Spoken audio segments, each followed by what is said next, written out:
After the Fort Laramie Treaty of 1851 made lands north of the Arkansas River to the Nebraska border the exclusive domain of the Cheyenne and Arapaho people, the treaty broke down when gold was discovered in the Colorado Territory in 1858.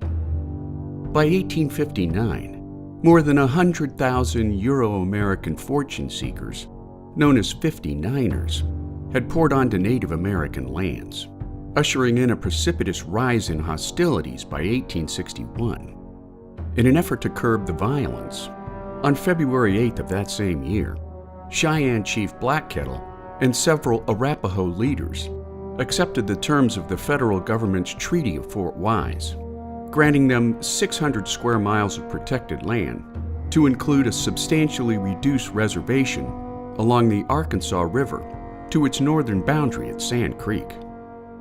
In June of 1864, Governor John Evans of the Colorado Territory, along with Colonel John M. Shivington of the U.S. Army and Fort Leon Commanding Officer Major Ned Wincoop, encouraged Black Kettle and his people to move their village to Sand Creek.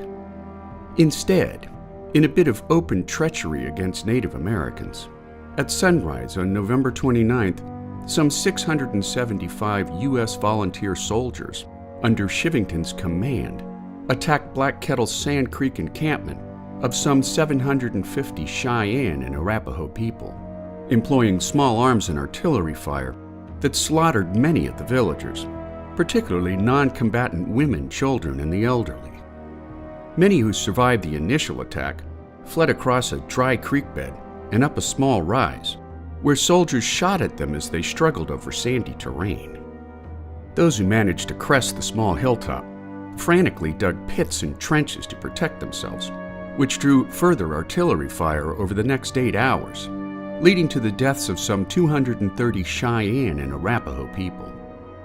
The following day, soldiers returned to the site of the massacre, committing further atrocities on the dead before departing on December 1st to resume their campaign.